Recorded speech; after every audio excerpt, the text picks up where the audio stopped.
성가 492장 2.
이 시간 또 저희들을 주의 이름으로 모이게 하심을 감사드립니다.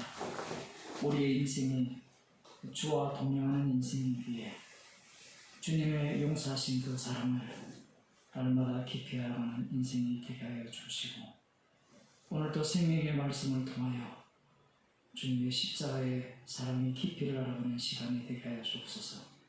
예수님 이름으로 기도드립니다. 아멘. 하나님 말씀 마태복음 11장 13절에서 19절 말씀을 보겠습니다. 마태복음 11장 13절에서 19절 말씀입니다.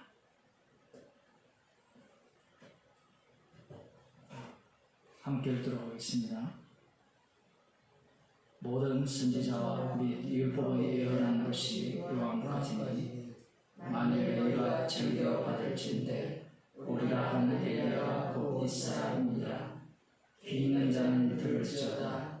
이 세를 못으로 비유하고 비유컨대 하일이 정태한 자 제군을 불러 가로되 우리가 너희를 향하여 피를 불어도 너희가 춤추지 않고 우리가 애곡하여도 너희가 가슴을 치지 아니하였다는 바 같도다. 요한이 와서 먹지도 않고 마시지도 아니하매 저희가 말하기를 귀신이 들렸다 하더니 인자는 와서 먹고 마시매 말하기를 보라 먹기를 탐하고 포도주를 즐기는 사람이요 세리와 죄인의 친구로다 하니 지혜는 그 행한 일로 인하여 옳다함을 얻느니라. 아멘.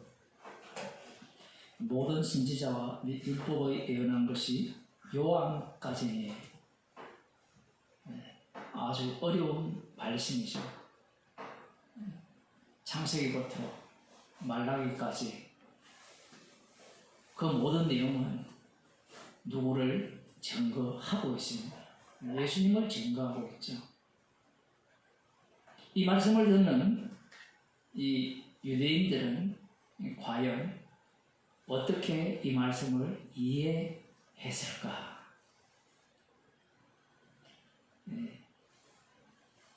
창세기부터 계시록까지 그 말라기까지 이렇게 연구를 한 결과 메시아가 오시면 하나님의 약속이 성취된다. 그게 그들이 믿는 신앙입니다. 구세주가 오면 약속이 비로소 완성이 된다는 겁니다. 하나님의 약속이 계속 연기가 되었죠. 아브라함을 통해서 하신 약속이 약속의 땅에 들어갔고 그곳에서 안식을 얻은 것 같았지만 이스라엘 백성들이 우상 숭배를 함으로 말미암아 소견에 옳은 대로 행함으로 말미암아 엉망진창이 되고 그런 가운데 그들이 원한 왕 사울왕을 세워줌으로 말미암아 그들은 애국 상황으로 돌아갔다고 볼 수 있습니다. 그런 와중에 다윗왕을 세워서 그들이 기다리는 그 언약의 성취가 이루어졌다라고 생각할 겨를도 없이 그 아들 솔로몬에 의해서 남북이 갈라져 버리고 그 이후에 그들이 여호와 하나님께 불순종하여서 우상 숭배를 하여서 여호와의 심판을 받아가지고 북이스라엘이 먼저 멸망당하고 남유다도 멸망을 당했습니다. 그 멸망당하는 과정에서 예레미야 선지자를 통하여서 약속을 하시고 그 약속이 70년 만에 돌아오리라는 약속이었고 그 70년 만에 돌아오려는 그 약속은 우리가 보기에 포로로 잡혀갔다 돌아오는 그 기간이 아니었고 성전이 불살라지고 난 뒤에 성전이 다시 세워지는 그 기간이었죠. 그러면 눈치를 좀 채야 되는데 눈치챌 리가 없습니다. 인간은 자기중심이기 때문에. 다니엘이 그 때를 깨닫고 회개하고 기도를 했고 그런데 하나님께서는 그 70년을 70일로 바꾸어버립니다. 70년만 지나면 하나님의 약속, 아브라함에게 하신 그 언약이 성취될 것이라는 그런 기대를 품고 있었지만 돌아왔을 때도 여전히 약속의 성취는 저 멀리 보였던 거예요. 지금 메시아를 기다리는 이들은 이 70일의 완성을 기다리고 있는 겁니다. 제가 왜 이야기를 하는가 하면 약속과 성취를 믿는 자들이 예정을 믿는 자들이 선택을 믿는 자들이 예수님을 살해한 유대인이었다는 얘기예요. 오늘날 좀 제대로 성경을 가르치고 괜찮게 한다고 주장하는 자들이 다 이야기를 하거든요. 마치 예수님을 살해한 유대인들이 언약을 몰랐고 약속을 몰랐고 예정을 몰랐고 선택을 몰랐기 때문에 예수님을 살해한 것 같은데 그거 아닙니다. 성경에는 예정이 나오고 약속도 나오고 다 나오죠. 선택도 나오고. 그런데 그 예정과 언약과 선택이 누구를 위한 거냐? 메시아도 나오거든요. 누구를 위한 거냐? 자기 구원의 확정성을 위한 것이다. 이렇게 생각을 하는 겁니다. 우리가 살아가는 이 삶의 현장이, 이 세상이 누구를 위한 세상이냐라고 하면 우리 몸을 보게 되면 눈만 뜨면 나를 위한 세상이다. 그 생각에서 벗어날 길은 없어요. 주께서 친히 성령을 통하여 감동케 하실 때만 벗어날 수 있어요. 성령 받았다고 늘 벗어나지, 늘 벗어나는 게 아니에요. 그런 사람이 있다면 그거는 그 사람이 구세주예요. 그런데 인간들은 그렇게 되기를 얼마나 꿈꾸고 있습니까? 성령을 받게 되면 십자가의 증인이 되거든요. 성령을 받은 선지자들이 이 구약을 다 기록한 거잖아요. 그러면 그들이 전가하는 내용은 십자가죠. 그럼 십자가라는 것은 두 요소가 포함되어 있습니다. 하나님의 피, 그러면 그 피를 흘린 그 당사자들. 물론 거기에는 또 한 요소가 더 들어가겠죠. 긍휼히 여길 자와 심판받을 자.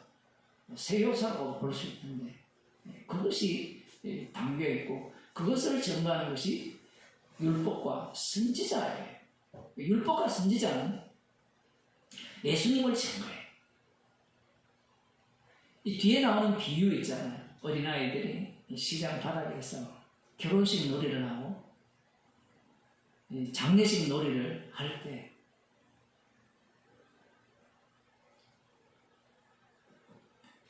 맞장구를 안 치준다. 여기에 대한 해석이 분분하거든요. 문제는 율법과 선지자가 누구를 증거하는가. 분명히 요한복음 5장 39절에서는 성경은 내게 대해서 전한다고 하셨거든요. 그러면 창세기 1장 1절부터 주님의 죽으심이 나와야 되죠. 이렇게 또 이야기하는 인간들이 죽으심에 대한 정답을 찾아내려고 해요. 죽으심을 증거한다는 것은 인간의 죄악의 요소들이 거기에 다 담겨있다는 이야기거든요.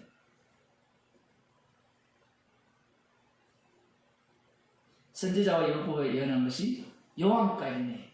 왜 선지자와 율법에 예언한 것이 요한까지냐? 이 전체가 요한까지로 오고 그것을 증거하는 분이 오셨잖아요. 육신을 입고 오신 그분 안에 그 모든 말씀이 다 담긴 거예요. 이걸 믿을 수 있느냐? 어떻게 그걸 믿어요? 어떻게 한 사람 안에, 그리고 십자가 사건 안에 천지 창조부터 최후 심판까지 어떻게 다 담길 수 있느냐? 이 얘기입니다. 인간들의 생각으로는 따라잡을 수가 없는 거예요. 그리고 세상 자체가 십자가신 주님을 위한 세상이다라는 것을 받아들일 수가 없죠. 성령받은 마태야 비로소 알게 되는 겁니다. 그런데 성령을 받지 못한 마태의 경우에는 이 말씀을 어떻게 이해하겠습니까? 예수님, 맞아요. 드디어 우리가 기다리던 그 하나님 나라가 성취될, 이루어질 때군요. 이렇게 해석을 할 거예요. 그 해석이 옳아요, 틀려요? 옳죠. 옳다니까요. 옳은데 엉터리죠.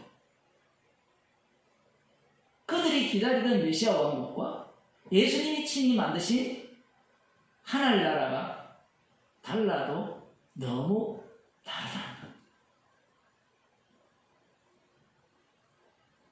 만일 너희가 즐겨 받을진대 오리라 한 엘리야가 곧 이 사람이니라. 이 사람이 누구냐? 오리라고 한 엘리야가 이 사람이라 했을 때 이 사람이 누구냐? 말라기를 한번 보겠습니다.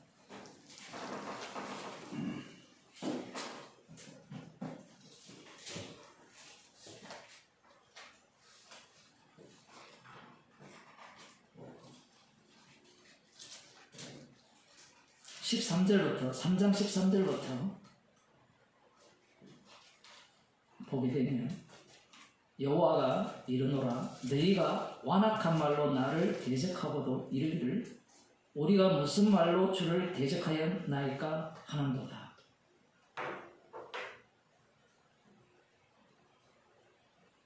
우리가 이런 말씀을 읽으면 완악한 말로 여호와를 대적했다라고 들어가잖아요. 근데 상대는 무슨 말로 대적했습니까? 라고 말한다는 것은 안목이 다르죠. 보는 안목이. 십자가가 이 세상에서 십자가 사건이 일어났다는 것은 뭘 해도 완악하고 뒤에도 나오지만 이 세대를 이야기하거든요. 이 세대를 비유하시는데 마태복음 12장에도 나오지만 악하고 엄난한 세대거든요. 예수님이 보시는 안목과 우리가 생각하는 안목이 달라요. 악하고 엄난하다고 하면 우리는 어떤 생각을 할까요? 개판이겠네. 그러한 사고방식이 유대인들이 말라기를 보는 안목이에요. 14절에 보면 이는 너희가 말하기를 하나님을 섬기는 것이 헛되니 만군의 여호와 앞에 그 명령을 지키며 슬프게 행하는 것이 무엇이 유익하리요. 우리가 틀린 게 뭐가 있냐 이런 얘기입니다. 지금 우리는 교만한 자가 복되다 하며 악을 행하는 자가 창성하며 하나님을 시험하는 자가 화를 면한다 하노라 하느니라. 이들의 말이 뭐 키니까. 근데 이 자체가 뭐예요? 하나님에 대해서 대적하는 모습인데, 우리가 이 세상에 이 속에 들어가 있으면요, 하나님을 대적하는 게 아니에요.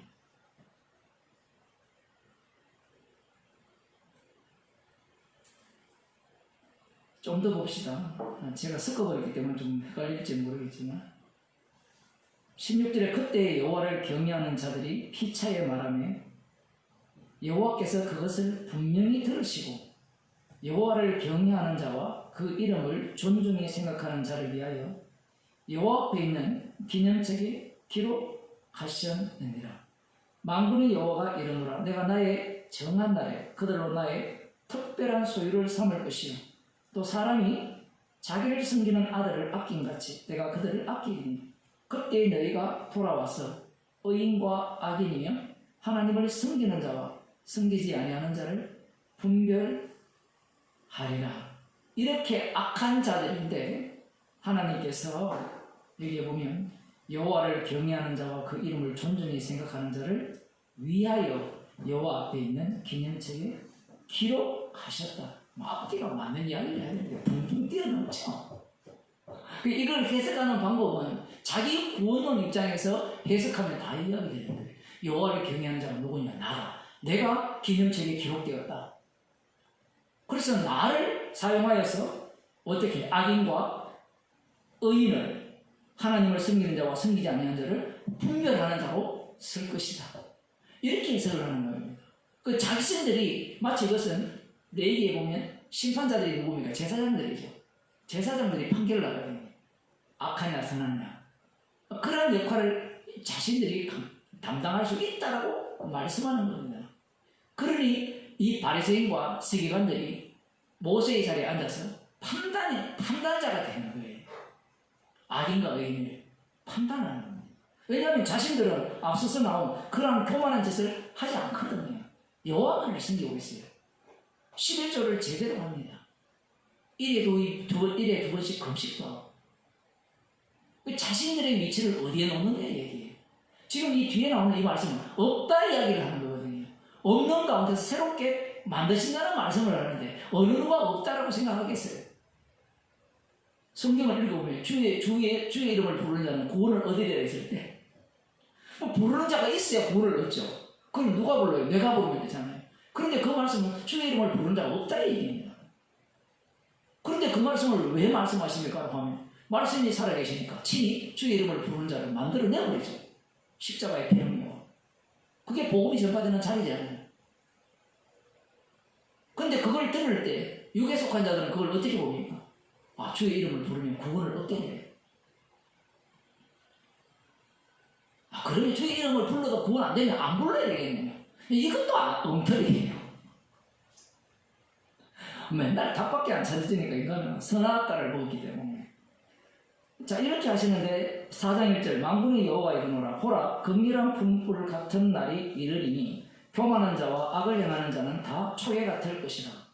교만한 자와 악을 행하는 자. 그럼 앞서서 보면 막 이렇게 악을 행하는 자가 창성하고 교만한 자가 복되다 이렇게 얘기를 하면서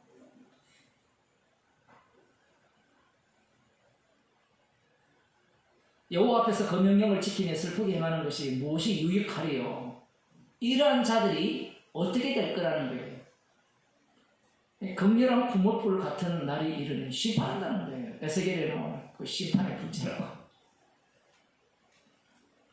초계가 될 것이라. 그 이르는 날이 그들을 살라 그 뿌리와 가지를 남기지 아니할 것이오되.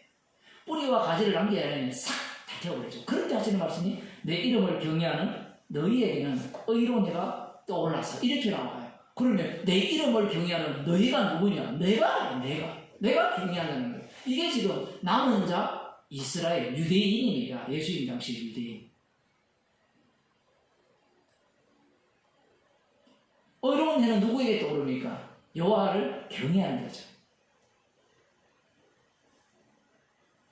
치료하는 광선을 바라리 너희가 나가서 외양간에서 나온 송아지같이 뛰리라. 이 의로운 애가 뭐냐? 그들에게는 메시아겠죠. 이렇게 되면 그들은 메시아를 알아본다가 되잖아요. 순서가.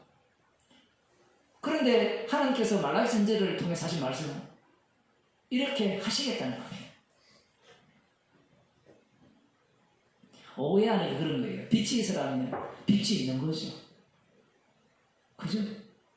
빛이 있는 건데 빛이 예 알았습니다. 충성 이래 나옵니까? 상대가 없어요. 3절 보겠습니다. 4장 3절. 또 너희가 악인을 밟을 것이니 그들이 나의 정한 날에 너희 발바닥 밑에 재와 같으리라. 만군의 여호와의 말입니다. 이 너희 여호와를 경외하는 자 그들이 악인을 밟을 거라잖아요. 성경을 읽으면서 자신을 악인으로 간주하는 사람이 누가 있겠어요? 있긴 있죠. 저 악인입니다. 그러니까 나는 뭐예요? 여호와를 경외하는 자식.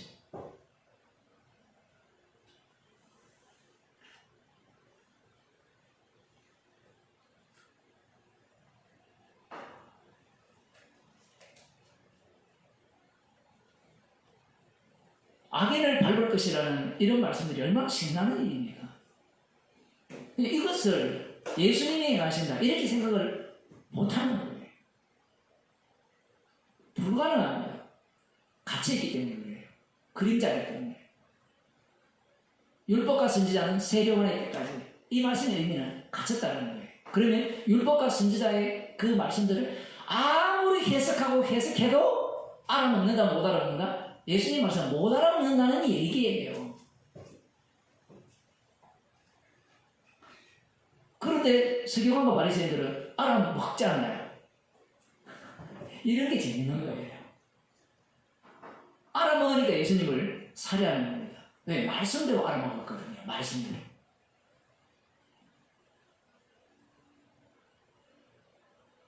그들이 이러한 선지서들을 다 알고 있기 때문에 율법의 의로는 흠없는 자로 살아야만 하나님 나라에 들어갈 조건이 되는 거예요.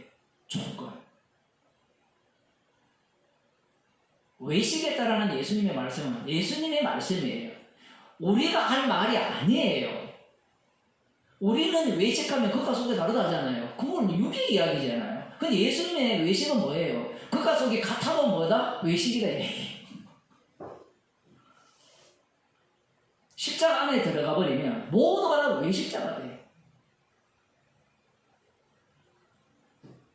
십자가 안에 들어가지 못했기 때문에 나는 외식 안 해라고 이야기하는 거예요. 말씀을 보면 부정적인 요소는 다 우리가 떠나야 돼요. 악인이 되는 겁니다. 여호와를 경외하는 자가 아니에요. 그러면 또 나 악인이 되면 그렇게 해도 소용없다니까요. 그러면서 또 나는 여호와를 경외하는 자 그것도 우리의 악함이 드러나는 현장이 되고 그 바리새인이 한 짓은 우리가 다 한 짓이에요. 우리가 평생 살아가는 모습이 바리새인의 모습으로 살아간다고 보시면 그게 정확합니다. 안 그러면 십자가를 자랑할 이유가 없어요. 목사님 복음을 아는데 어떻게 바리새인처럼 삽니까? 그럼 복음을 알면 당신은 죄인입니까? 의인입니까? 의인이죠. 의인은 맞아요. 근데 의인은 어떤 의인입니까? 십자가를 자랑하는 의인이죠. 그러니까 죄인이죠. 말장난 하고자 하는 게 아니라 십자가를 자랑하는 자가 의인이에요. 그러면 죄인만이 의롭다 이름을 받죠. 왜냐하면 율법에 의하면 의만을 사랑케 하기 위해서 그 피로 죄를 용서했기 때문에 그래요. 장난 삼아서 죄인입니다. 이 얘기를 하는 게 아니에요. 우리를 주님의 정인으로 만들었다면 끝까지 우리는 죄인으로 남아있는 겁니다. 그 모습 자체를 의롭다는 거예요. 의인이라는 겁니다. 문제는 선악과를 먹은 인간들이 의롭다는 개념을 자기 나름대로 생성해내는데 유대인들이 어떻게 생성해냅니까? 자기들이 조작해요? 아니요. 철저하게 말씀을 바탕으로 의롭다는 내용을 끄집어내죠. 11조를 제대로 하고 악한 말 안 하고 여호와를 대적하지 않고 순종하고 안식일을 지키고 밥 먹을 때 손을 씻고 우리는 그걸 우습게 얘기잖아요. 맞죠? 네, 그들은 진지해요. 예수님이 밥 먹을 때 손 씻는 장로들의 유전을 그들이 시비를 걸었잖아요. 시비를 걸 때 예수님이 답변을 하셨잖아요. 그러니 우리는 또 예수님 편에 돼가지고 밥 먹을 때 손 안 씻는 게 옳지 않습니까? 밥 먹을 때 기도 왜 합니까? 그럼 또 사람들이 기도하는 게 형식적이게 해서 밥 먹을 때 기도하는 거 없애자고 하는 사람들도 있거든요. 형식적인 것이 아닌 것이 있으면 이야기해 보세요. 지금 예배도 형식적이잖아요.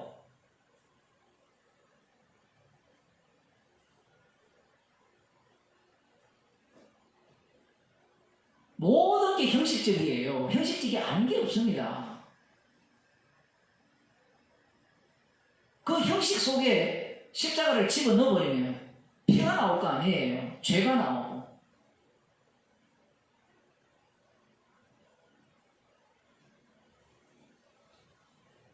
이 교회에 여기 예배 드리러 오는 그 마음이 몇 가지 마음이에요. 예? 한 2시간 오면 그 2시간 동안 계산을 해보면요. 뭐 사람은 뭐 몇 초에 한 번씩 마음이 바뀐다는데.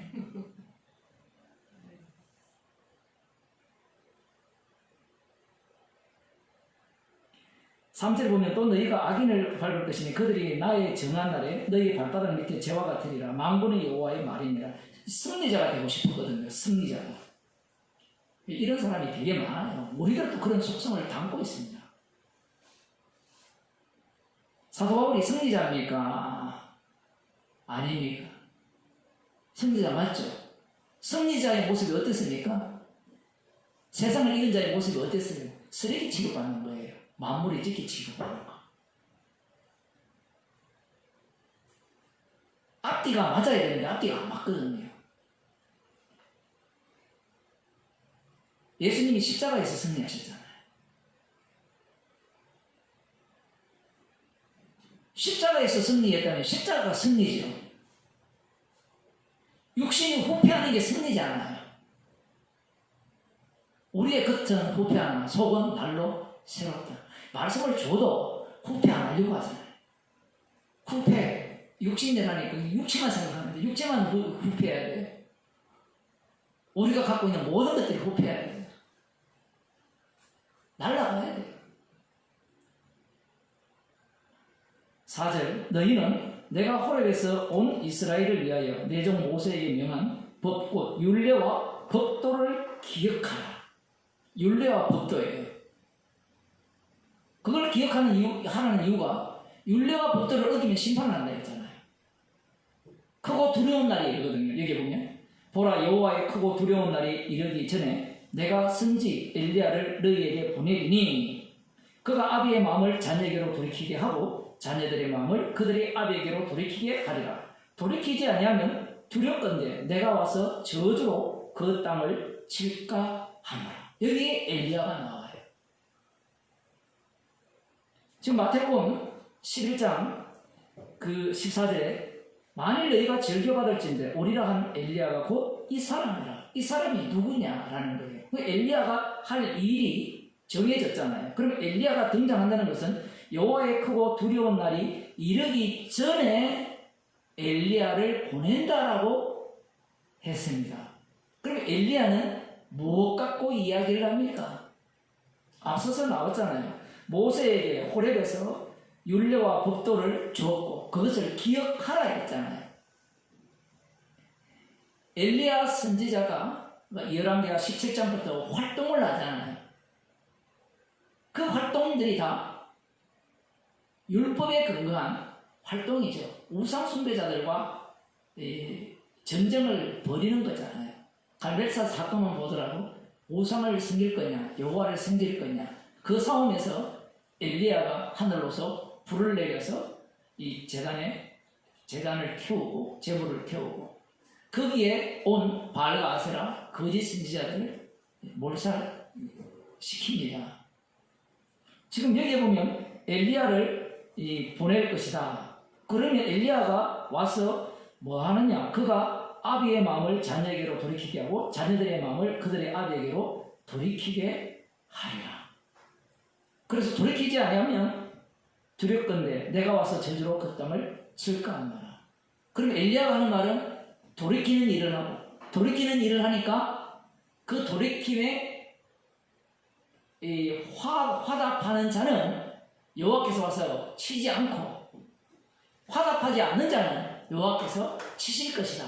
이렇게 해석을 하는 거잖아요. 그럼 엘리야는 여기에 보면 아비의 마음을 자녀에게로 돌이키게 하고 자녀들의 마음을 그들의 아비에게 돌이키게 하리라. 자녀들이 누구예요? 이스라엘 백성들이죠. 그들을 하나님께로 돌이킨다라는 이야기거든요.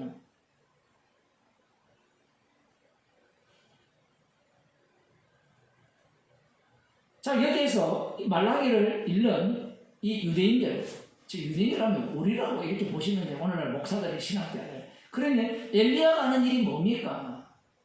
돌이키게 하는 일이잖아요. 돌이키게 하는데 마음을 돌이키게 하는 일. 세례요한이 마음을 돌이키게 했느냐 이야기예요. 회개했잖아요. 그게 돌이키는 겁니까? 아니죠. 세례요한조차도 이 말씀을 이해를 못합니다. 세례요한을 예수님의 해석 속으로 집어넣는다 했죠. 말씀 속으로. 오리라 한 엘리야가 이 사람이라 했을 때 그 세례요한을 예수님 속에 집어넣어야 이 뒤에 본문이 해석이 돼요. 왜냐하면 예수님이 세례요한을 칭찬하거든요.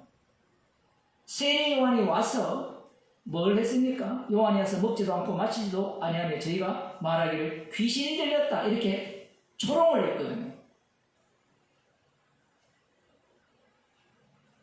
만반의 준비를 하고 있었습니다. 크고 두려운 날에 이르기 전에 엘리야가 오실 것이다. 여호와께 길을 평탁케 하는 자가 올 거다.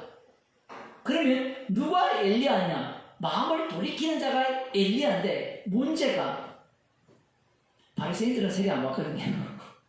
돌이킬 게 없어요. 그러면 누구만 돌이켜야 돼요? 이 말씀은 세리와 죄인들이 가서 마음을 돌이키고 회개를 하는 거예요. 그걸 보면 마치 엘리야 같기도 한 거예요. 그런데 뭔가 그들 입장에서 그들을 공격하잖아요. 그러니 엘리야로 인정하기에는 뭔가 미흡함이 있다는 사실입니다. 근데 예수님께서 율법과 선지자는 세례요한 때까지요. 오리라고 한 엘리야가 이 사람이라 이렇게 말씀하심으로 말미암아 너희들이 해석하는 성경 해석법은 다 엉터리라는 얘기예요. 못 알아들어요. 이 말씀의 의미는 어느 누구도 못 알아듣는다는 얘기입니다. 목사님 배우면 안 됩니까? 배우면 될 것 같으면 성령을 주실 이유가 없죠. 예수님이 오셔서 얘들아 내가 성경의 의미를 제대로 가르쳐 줄게. 성경의 의미는 이런 거야. 그리고 그냥 다시 돌아가면 돼요. 그것도 필요 없죠. 그냥 성령 주셔가지고 다 깨닫게 하면 안 돼요. 어릴 때 그런 상상을 해봤거든요. 성령을 주시면 성경을 다 깨달으면 다 동일한 마음으로 똑같이 이해할 거 아니에요. 그렇게 되면 각자가 다 신이에요. 앞으로 각자가 다 신이 될 시대가 멀지 않았습니다. 머리에 하나 여기 뭡니까 치마 하나 꼽아버리면 동일한 그 성경 해석과 동일한 고백이 가능한 시대가 머지않아 도래합니다. 얼마 전에 제가 설교할 때 마약을 집어넣어가지고 사람들이 환각성태에 빠져가지고 마치 신의 나라에 참여한 듯한 그런 것과 별반 다르지 않는 거예요. 그 당시에 그들은 단일하게 있어요. 랍비라는 자들이 있어가지고 말씀을 해석해서 정답을 제시하는 겁니다. 해석법이 워낙 여러 가지니까 그것도 각자 또 파벌이 또 있어요. 근데 예수님은 파벌을 이게 우리는 뭐 이게 다양한 해석이 있지 않습니까? 이렇게 하는데 다양한 해석이 그 해석이 그 해석이에요. 아담의 후손들이기 때문에 한 사람의 해석이 다 그 사람의 해석이에요. 나는 저들과 다르다. 백날 얘기해도 그 다른 그 사람의 해석이 네 해석이라니까요. 성경을 받지 않으면 이해를 못하는 겁니다. 주님이 보는 아무리 그래요.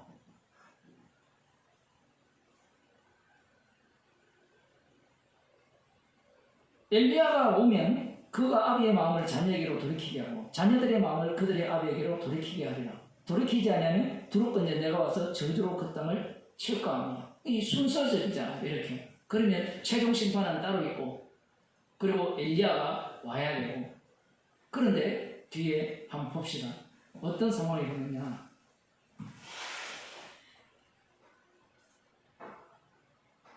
귀 있는 자는 들을지어다. 귀가 누가 없어요. 지금 다 알아듣고 있는데. 지금 여러분 다 귀가 있죠? 귀 있는 자는 들을지어다. 예수님께서 이렇게 말씀하시는 것은 귀 있는 자가 없다는 얘기입니다. 예수님이 사람을 볼 때는 다 소경이에요. 다 기머거리예요. 이사야 선지자가 한 일이 그 일이거든요.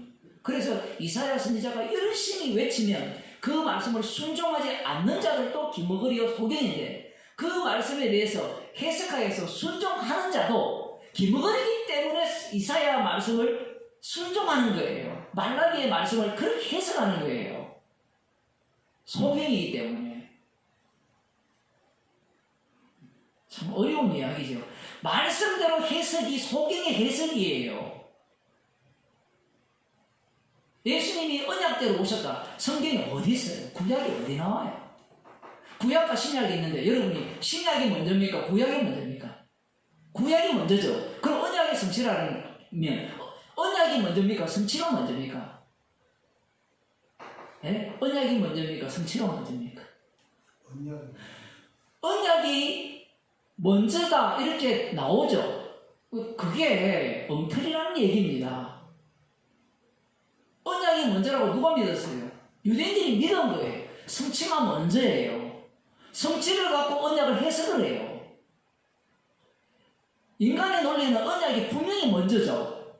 그 먼저라고 해석한 자는 유대인들입니다. 그래서 성취가 와가지고 언약이 먼저라고 해석했니? 들어가 볼까? 박살나 버려요. 예전과 뭐 성취 욕이 나올 것 같은데. 왜냐하면 그 모든 해석이 인간 구원론적인 입장에서 해석이에요. 이 본문만 보더라도 귀 있는 자는 들어라 없어요. 자기는 귀 있다고 기껏 해석하는 자들이 창세기부터 해석이 됐다고. 3대 언약이라고 주장을 하던가. 안 그러면 뭐 옛날에는 뭐 인간이 문명 사명 받았다 그러고 별별 이야기를 다 하잖아요.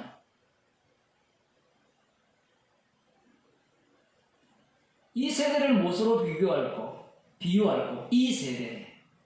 비유라는 말은 사실은 뭔가 예를 들어가지고 잘 알아듣기 위해서 하는 말이거든요. 근데 비유를 했으면 알아듣게 해야 되는데 더 못 알아들어요. 그게 비유입니다. 이 비유가 앞으로 많이 나오는데 비유를 왜 하시는가? 근데 귀엽다 얘기해요. 귀엽다. 어느 누구도 귀가 없다는 거예요. 그 인간들의 접근 방식과 정반대예요. 비유에 대한 이 해석을 보게 되면 비유를 말씀하시는 분은 그것을 더 알아듣기 쉽게 하기 위해서다. 자, 알아듣기 쉽게 하기 위해서인지 아니면 알아듣지 못하게 하기 위해서인지 한번 봅시다. 지금 말씀까지만 해도 어려운데 비유하고 이 세대라는 것은 전체 세대를 이야기하는 겁니다.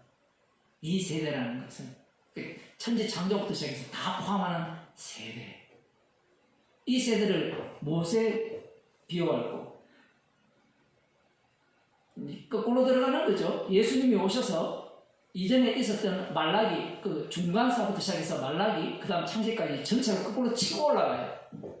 얼마 전에 레위기 26장입니까? 그게 27장입니까? 그 설교할 때 그 본문에 보면 거꾸로 나오거든요. 이스라엘부터 출발해가지고 누구 언약이 나와요? 야곱 언약이 나오고 이삭 언약이 나오고 아브라함 언약이 나오거든요. 독특한 표현입니다. 그런 표현들은. 치고 올라가면 어떻게 돼요? 죄의 요소들이 쏟아져요.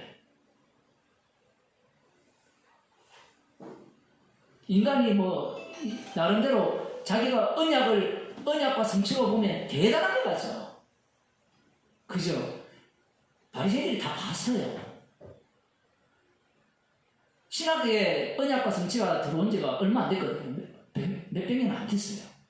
몇백 년입니까? 그냥 500년 정도? 용어가 들어오죠. 그러니까 그것은 마치 새로운 용어, 새로운 신학이라 이렇게 생각했거든요. 그러니까 뭔가 대단한 발견을 한 것이냐 했는데 성경에 들어가 보니까 다 약속도 있고 약속도 있다 했잖아요. 사도 바울이 로마서에 보면. 그 약속을 믿은 거예요. 그 약속들은 언약이잖아요. 언약을 믿은 것은 언약의 성취를 믿은 거죠. 아브라함의 약속을 믿은 거잖아요. 그 내용이 다 들어있어요. 그 유대교를 너무 얕잡아 보는 겁니다. 유대교 신학이 인간이 이 세상에서 끄집어낼 수 있는 모든 신학을 다 총망라해 놨습니다. 뭐 새롭다라고 꺼내봐요. 그 속에 다 들어있어요.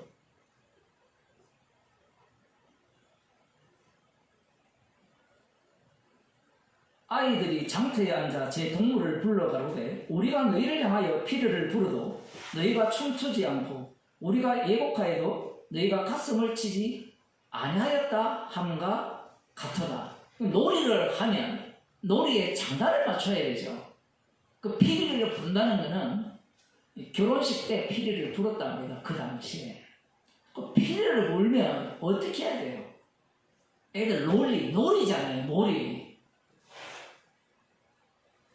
놀이가 피리를 불면 당연히 춤을 춰야 되죠. 놀이니까. 그 당연한 걸 안 한다 얘기거든요. 그다음 애곡하면 장례식 놀이도 하거든요.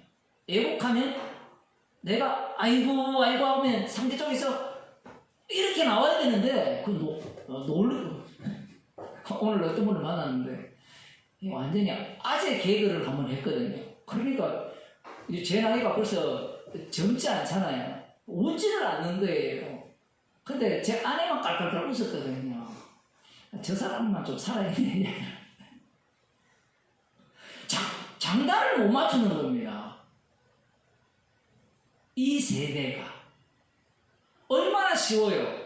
피리를 불면 춤을 추면 되는데 이게 되게 어려워요. 세례요한이 외치면 어떻게 하면 돼요? 세례요한 속으로 합류해서 나는 물어야죠. 오실 거기가 당신이 오니까 엉터리입니다. 이렇게 가야 되는데 거기에 합류하지도 않고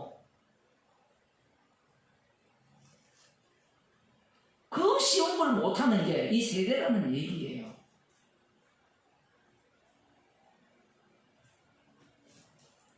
(18절에) 보면 요한이 와서 먹지도 않고 마시지도 아니하며 저희가 말하기를 귀신들이었다더라.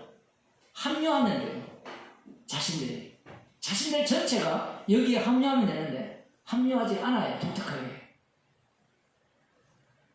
조금 더 말씀드리면 합류한 자만이 구원을 얻어요. 오실 거기가 당신이 뭐 이렇게 묻는 자만 구원을 얻는다 이 얘기예요. 긍휼의 그릇이라는 거예요. 그럼 세례요한은 알아느냐? 몰라요. 자기도 몰라요. 그럼 세례요한이 어떻게 장단에 맞춰서 춤을 췄느냐? 추라고 했기 때문에 출 뿐이에요. 신기하죠? 우리는 다 알아서 한다고 이것밖에 몰라요. 알아야 한다 이것밖에 모르죠.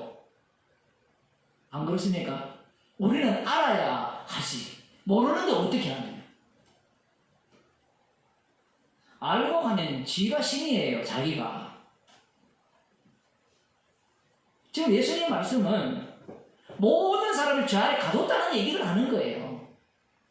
야, 이 박자도 못 맞추냐? 우리 등신 같은 것들아. 우리는 세례요한이 외칠 때 이 여호와의 길을 평탄케 하는 분인 줄 알았다. 그래놓고 누구를 믿어요? 여호와를 믿고 자빠져 있잖아요. 지금 한국 교회가. 그들은 여호와를 믿으면 지옥 가는지 몰라요. 여호와를 목숨 걸고 사수했던 자들이 누굽니까? 예수님을 살해한 유대인들이에요. 하나도 못 알아듣는 겁니다. 율법과 선지자가 세례요한 떼고 성경은 내게 대해서 전한 다음에 여호와가 누구를 전가하고 있어요? 십자가에서 예수님을 전하죠. 그럼 예수님에 의해서 모든 것들이 부정당해버립니다.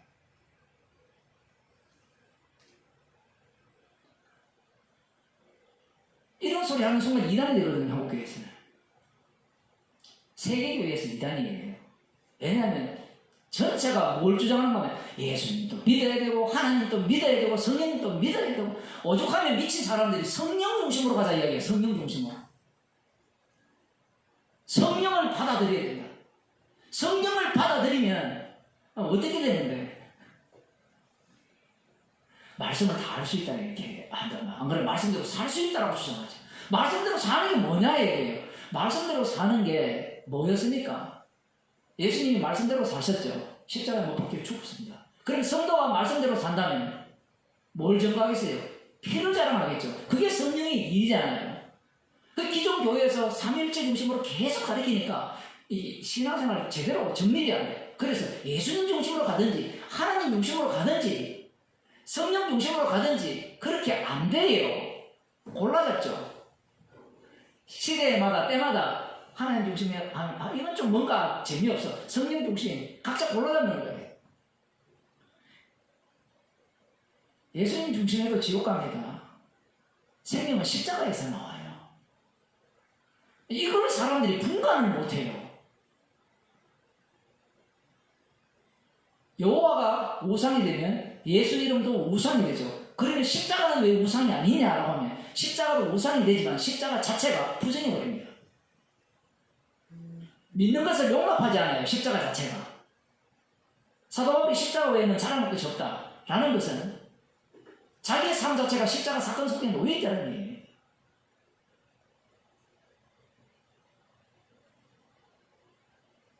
인자는 와서 먹고 마시며 말하기를 보라 먹기를 감하고 포도주를 즐기는 사람이요 세리와 죄인의 친구로다. 앞서 9장에서 세리 마태를 불렀을 때 세리와 죄인들이 함께 먹고 마셨을 때 비웃는 겁니다.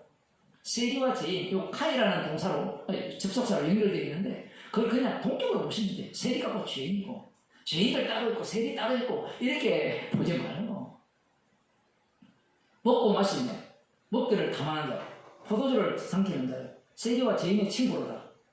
이렇게 비아냥되는 겁니다.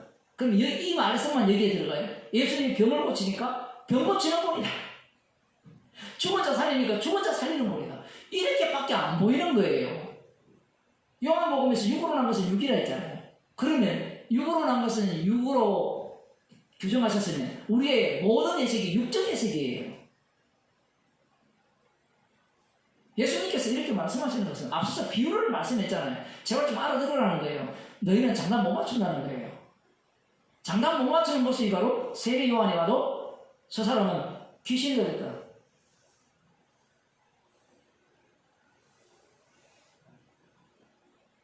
예수님이 먹고 마시니까 먹기를 탐하는 자다.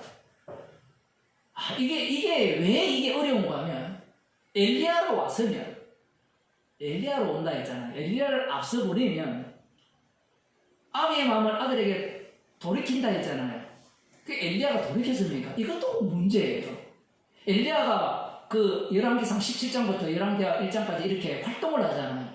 엘리야가 활동해서 돌이킨 적이 있습니까? 없습니까? 자, 한번 따져봅시다.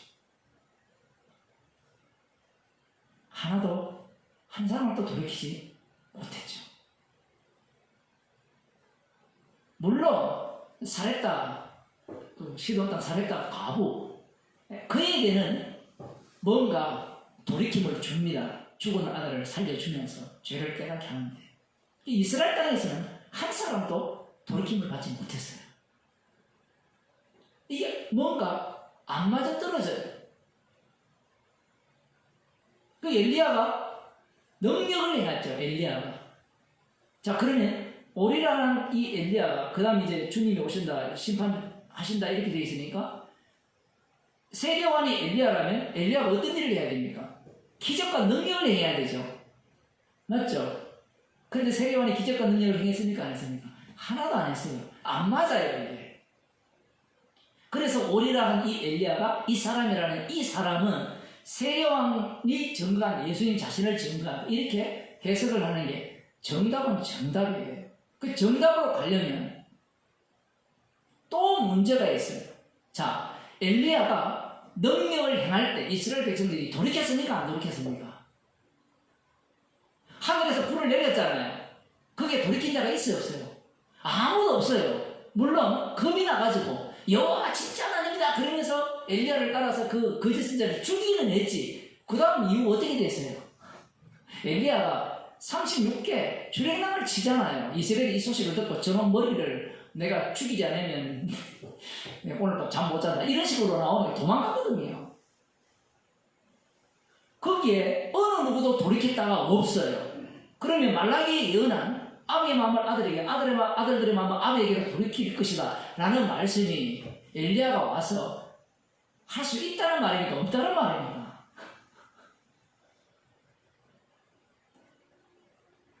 없죠. 돌이킬 수 없잖아요. 엘리야가 못 돌이켰잖아요. 그렇지 않습니까? 놀라운 이야기 아니에요?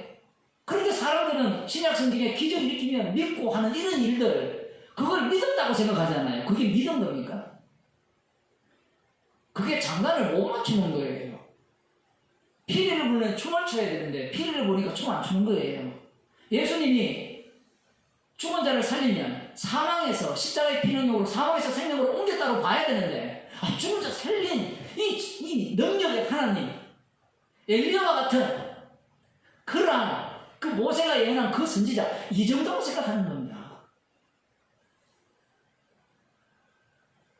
지금까지 예수님이 병도 고치고 뭐 여러 가지 기적들을 행했잖아요.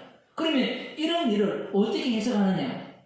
그들은 본대로 반응을 하잖아요. 그 본대로 반응하는 자체가 장단 못 맞추는 인간들이라는 얘기예요. 그러면 우리가 장단 맞추면 안 됩니까? 안 돼요. 주님이 친히 장단 맞추게해요. 그래서 사도행전에 보면 설교는 자기가 했는데 그 설교와 상관없이 주께서 따로 일을 하시는 거예요.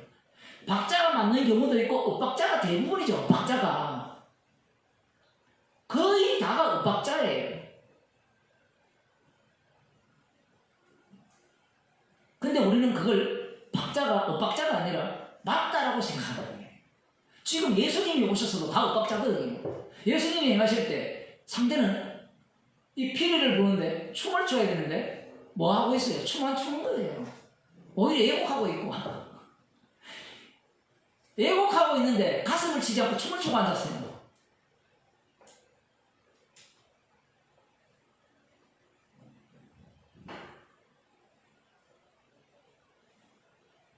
아무리 구약을 말씀대로 해석한다고 하더라도 그 최종 자리는 예수님이 비유하신 그 모습으로밖에 드러날 수 없습니다.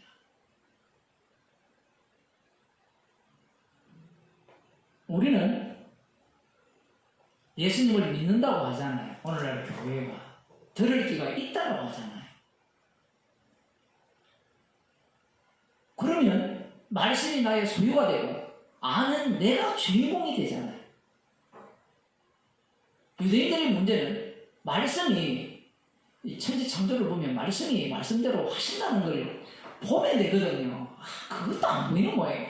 아브라함에게 약속을 하셨는데 하나님이 그 약속을 이루어 가잖아요. 근데 거기에서 아브라함이 지 나름대로 막 애를 쓰잖아요. 그 애를 쓰는 그 모습이 말씀을 이루어가면서 아브라함을 부정하면서 아브라함으로 바꾸시는 그 주님의 일하심을 못 보는 겁니다. 지혜는 그 행한 일로 인하여 옳다함을 얻는다. 누가 옳다하는 거예요? 누가? 자기 입장에서 옳다하죠. 이 옳다함을 얻느니라 스스로 자기 증거예요. 스스로 자기 증거. 이름이 누굽니까? 뭡니까? 여호와라. 나는 스스로 있는 자다. 스스로 증명해내요. 어떻게? 그 언약하신 대로 그 말씀대로 이루어내시면서 자기 자신을 증거하는 거죠. 지혜가 십자가의 지혜라는 것은 누구나가 아는 이야기예요. 십자가의 지혜는 이 세상 사람들이 보기에는 어리석죠. 납득이 안 되는 겁니다. 왜 납득이 안 되는 거면 십자가의 피가 구원한다 이 말 자체가 달리 표현하면 피를 믿으면 구원한다가 아니라 주님이 친히 살아 계셔서 십자가 사건 속으로 집어넣어버려요. 이게 말이 되는 이야기입니까? 십자가 피를 믿으면 구원 얻는다 그러면 이게 지혜가 되잖아요. 왜냐하면 구원 얻는 비법을 알아서니까. 날마다 자기를 부인하고 주님을 쫓으면 구원을 얻는다. 이거는 지혜가 되거든요. 그런데 그렇게 해도 안 된다는 게 십자가 복음이에요. 십자가 지혜예요.